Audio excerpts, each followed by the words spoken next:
Shin Godzilla is a 28th Toho film of our friendly fire-breathing monster. This is also the first Godzilla movie in 15 years.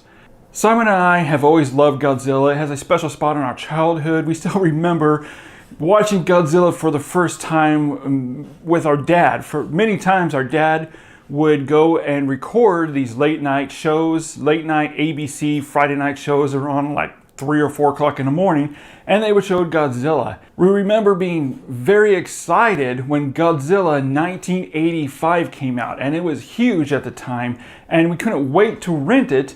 And when we did, at 7 years of age, we also got this.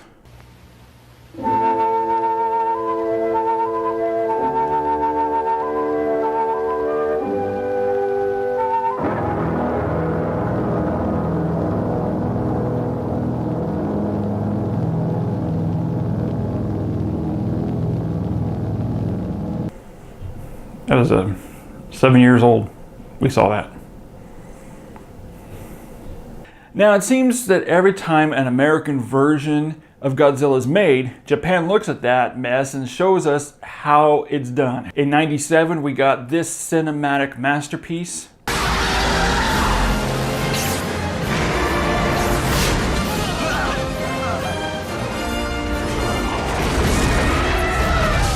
Japan hit back with this.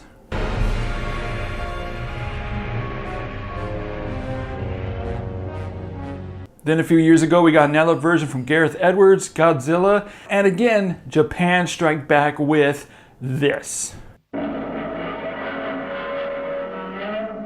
gotta say, Japan knows how to make Godzilla what it is and how we love him. They understand Godzilla, which of course makes sense since they are the originator of the creature. It's Japanese culture. But I think what makes Shin Godzilla truly unique is it's really a reboot.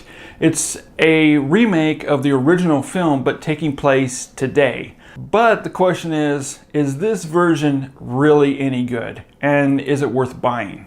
Well, Simon and I blind bought the movie hoping it was good or at least a lot of fun to watch. And even though Godzilla is awesome as always, he's worth the wait to see. They completely delivered on Godzilla. Unfortunately, that's about all they delivered on.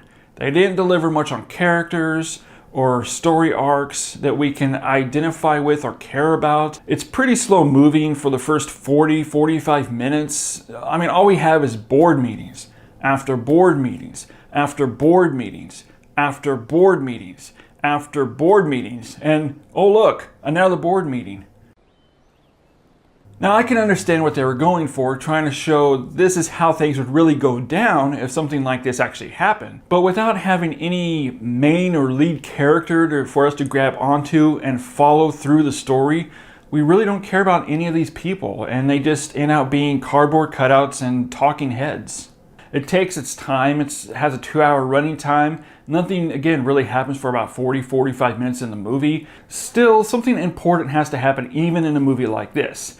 And that is someone we can follow, someone we can care about, a story that allows us to get involved in the film.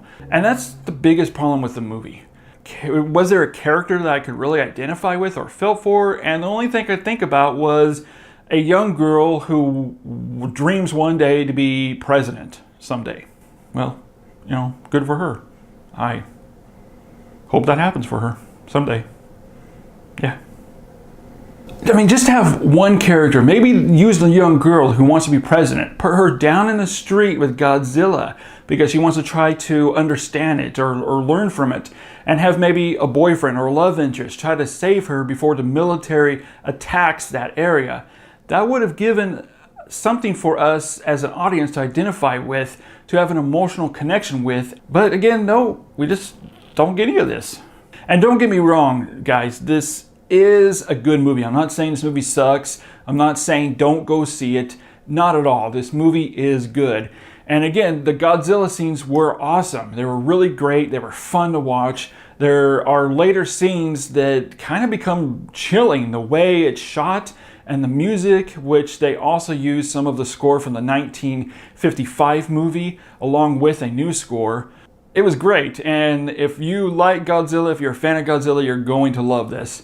Overall, once you push through all the boring board meetings and a little bit of boring parts of the film, Shin Godzilla is a blast and a lot of fun. It was awesome seeing a modern, big day telling of Godzilla that was actually well done. Some of the special effects are very impressive, and they shoot Godzilla in a way where you see the scope of Godzilla amongst Tokyo, and when he tears through the town and destroys parts of the town, really impressive.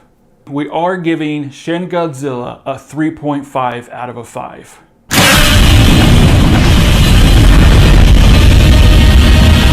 And I'm handing this video over to you guys. Let us know down below if you saw Shin Godzilla, and also let me know what is your favorite Godzilla movie. And also do us one huge favor, hit that like button, subscribe if you haven't already, and leave your comments. And as always guys, we'll see you in the future.